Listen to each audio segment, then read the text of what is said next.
नमस्कार, welcome to भारतीय defence reporter. Hasimara airbase जो कि बंगाल में स्थित है, चाइना के बॉर्डर से बहुत ही करीब, वो साल के अंत तक तैयार हो जाएगा कि राफेल को वहाँ पे तैनात किया जा सके। इसके ज़रिए राफेल पूरे नॉर्थ ईस्ट को सिक्योर रख पाएगा और चाइना की तरफ से आ रहे किसी भी अग्रेशन को वो आसानी से रिपेल कर पाएगा। पहला स्क्वाड्रन जहाँ पे कि तैनात किया गया है हरियाणा में, चीन और पाकिस्तान के बॉर्डर करीब। वहीं पे दूसरा स्क्वाड्रन तैनात किया जाएगा बंगाल में नॉर्थ की तरफ, जिससे कि चाइना की किसी भी एग्रेशन को रोक सके। हासीमारा एयरबेस को और भी ज़्यादा फोर्टिफाइड किया जा रहा है ताकि एयरबेस पे कोई अटैक ना हो पाए, क्योंकि राफेल जेट्स वहाँ पे तैनात कर दिए जाएंगे मिड 2021 के समय तक। ये डिसीजन बहुत ही सोचने के बाद लिया गया है, क्योंकि नॉर्थ बंगाल जो है वो बहुत ही स्ट्रेटेजिकली लोकेटेड पोजीशन है। हाल ही में यूपी के बलरामपुर से पकड़ा गया आतंकवादी अब्दुल यूसुफ आईएसआईएस का एक आतंकवादी था, जो कि अयोध्या में अटैक करने वाला था, पर इसलिए नहीं कर पाया क्योंकि वहाँ पे हद से ज़्यादा सिक्योरिटी इम्पोज थी पूरे स्टेट में, और उसके साथ में लॉकडाउन भी इम्पोज था कोरोना वायरस की वजह से। वो अपनी बुलेट प्रूफ वेस्ट के साथ एक फिदाइन अटैक करने वाला था लोन वुल्फ स्टाइल में। इसके ज़रिए वो ज़्यादा से ज़्यादा कैजुअलिटीज़ इन्फ्लिक्ट करना चाहता था लोगों पे।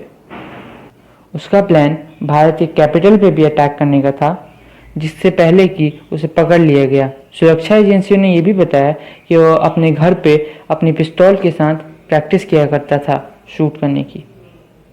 चाइना के नागरिक भारत में घुसने के लिए अब भारत और नेपाल की सीमा को इस्तेमाल कर रहे हैं।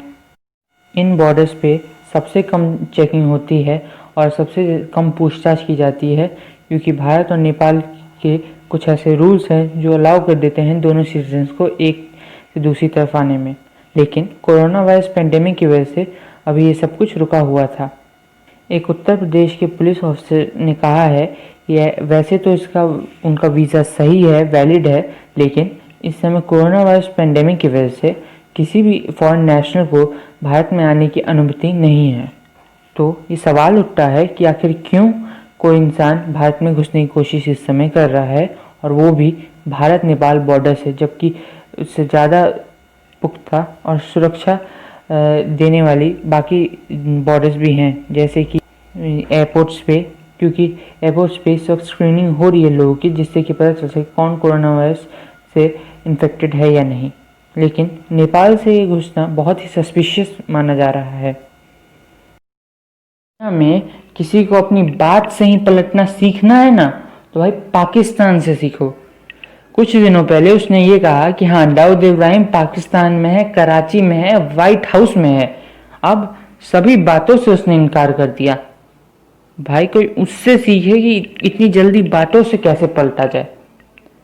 किसी भी आम इंसान को कुछ तो समय लगेगा ना अपनी बातों से पलटने में, और पाकिस्तान ऐसा देश है जिसको कि कुछ समय तो छोड़ो, कुछ सेकंड भी नहीं लगे।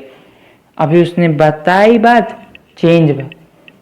उसके मंत्री इतने अब टुल हैं कि कुछ बक देते हैं तो अब बाकी जो ब्यूरोक्रेट्स हैं उनको संभालते रहना पड़ता है, पीछे पीछे क्या करे, थप्पड़ खाते हैं। पर अब है उन्हीं का, उनका काम ही यही है, अब थप्पड़ खाओ, उन्हीं को बचाओ जिन्होंने थप्पड़ मारा है। जय माँ भारती। लाइक और सब्सक्राइब करना मत भूलिएगा। धन्यवाद।